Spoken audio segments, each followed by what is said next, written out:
New week, new stuff for you.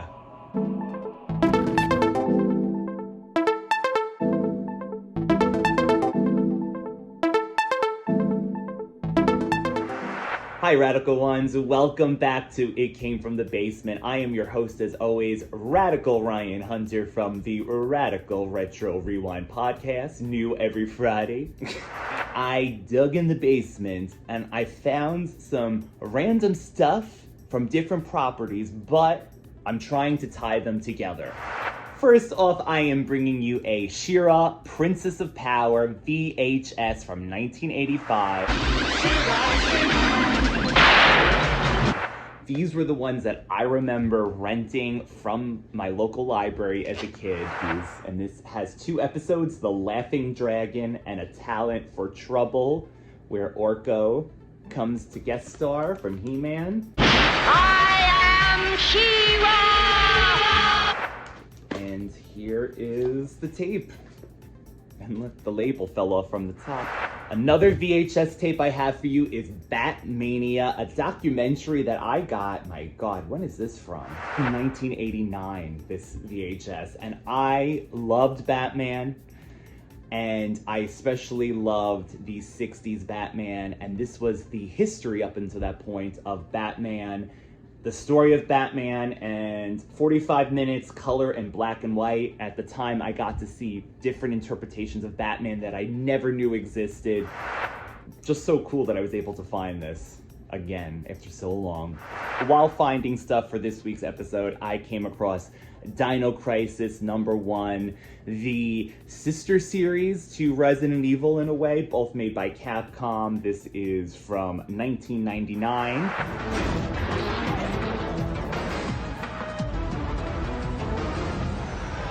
Dino Crisis. There was a sequel, Dino Crisis 2, which I absolutely love. It was more action-based. This was more of a Resident Evil clone. But I love this game. I love the voice actress. Looks like bought it from Blockbuster Video as well, like many other ones. So this was 2-1 of 01 from Blockbuster. Great game. So just wanted to throw that in. Okay. The next thing I found for you all today, any Power Ranger fans, I always like to bring some Power Rangers in when I can find it. This is Mighty Morphin Power Rangers, 1994, temporary tattoos. Found this in a closeout store in the 2000s, and this was before the resurgence of the Mighty Morphin Power Rangers again. So at the time, I was like, wow, damn. And I love that it's still wrapped up. Okay, so I am also a huge horror fan, and especially George Romero's 1978 classic, Dawn of the Dead. So I have 2 items here. One is these Dawn of the Dead playing cards. This is New Line Cinema came out with them. 78, 2006 is when these cards came out. These are Dawn of the Dead playing cards. Tried to get anything that had Dawn of the Dead on it at the time. Different scenes from the movie. Ooh.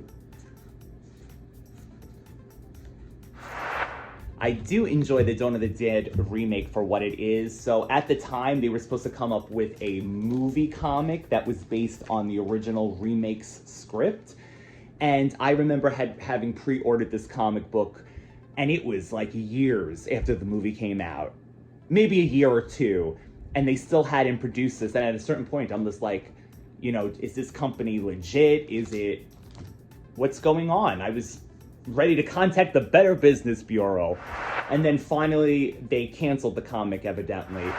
Because I asked, and kept asking and emailing them, they had sent an autograph, which I completely forgot about, from Michael Kelly from the movie, which is really cool, and they sent another little preview comic. So this is what they were going to release, and then evidently it got canceled, and these were the only panels they had. It's like they threw in a little mini poster as well from the movie, which I have this movie poster in the basement as well, framed, because I loved these colors and the vintage style art kind of that they used when they made that. So great poster. Hey, next with cards, Dark Shadows. If you have been a fan of this channel for a little while, you'll know that I love the original series Dark Shadows, and this was a set of cards that my parents got me back when I was watching Dark Shadows in the 90s. I've said this so many times. Forgive me if your ears are ringing because you've heard this so many times, but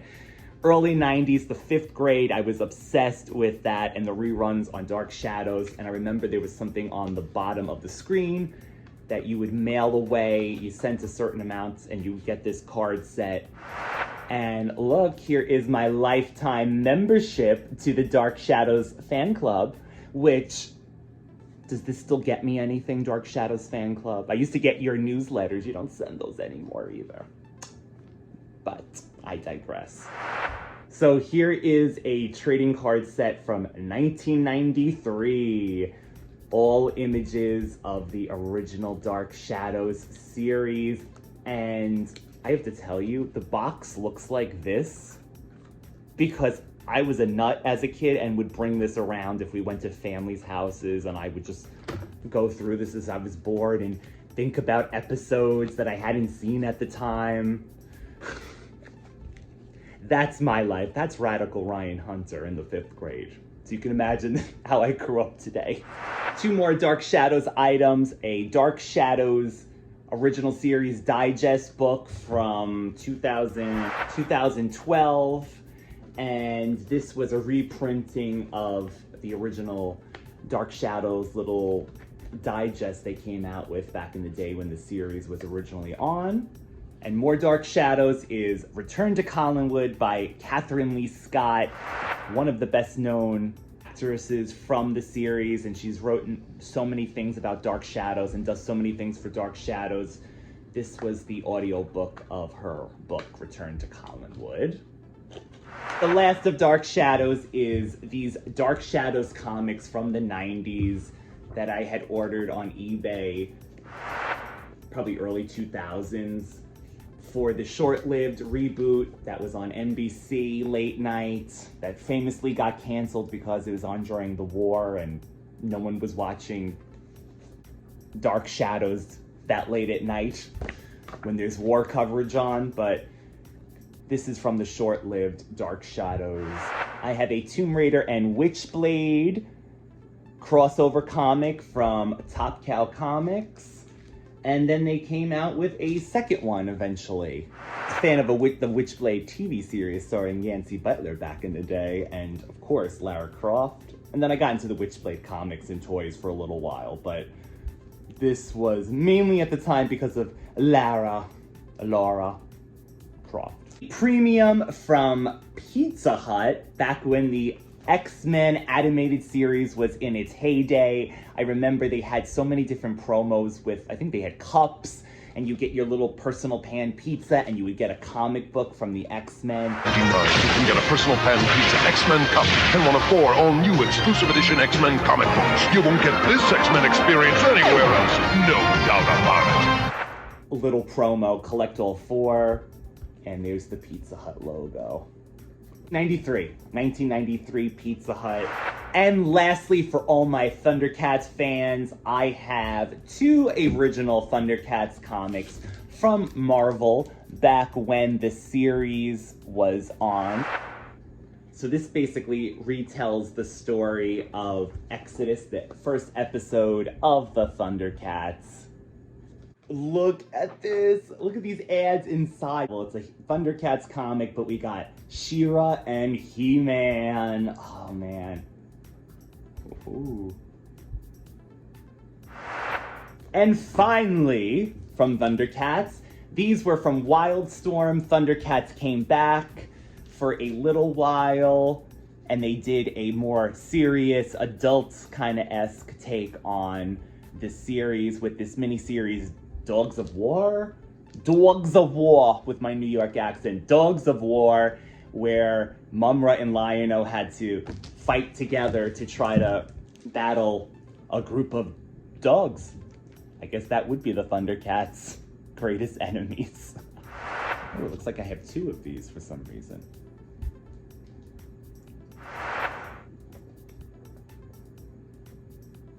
Last issue that I have. The Return. And Radical Ones, a set of cards that means a lot to me because it all started one day when my father was going through his stuff and found this original Mars Attacks card from when he was a child. And I was hooked when he told me about the story. It's almost like fate worked out well because this was around the right before, so this is perfect timing.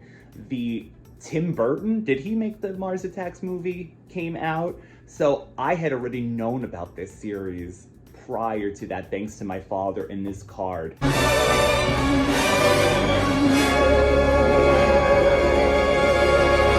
At the time, I read this card over and over and over again, and he had told me about the story of this. And then, one day, we came across a reprint of the series. This is the official Mars Attacks reprint from Topps. I don't know what year this came out. I have a feeling it's probably in the 90s as well. And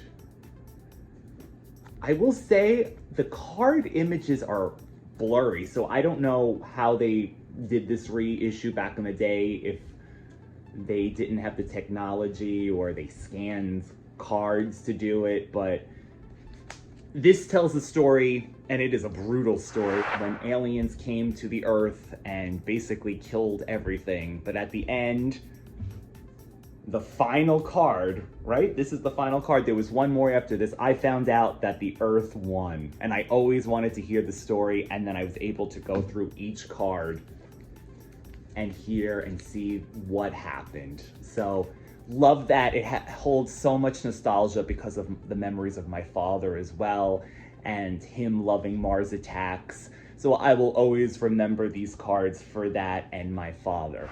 Thank you, Radical Ones, for joining me again on another episode of It Came From the Basement. We will be back next week with an all-new episode and more junk and random things like this. If you like what you see, please find it in your heart to like, comment, subscribe, one of the above, all of the above. If you enjoy what you see and you feel that I earned your subscription, it would truly mean a lot because it allows YouTube to do all those beautiful things with recommending and things like that. So if you would like to support the channel, thank you so much if you do those things. And if not, thank you still for watching. You never know what you're gonna find in the basement.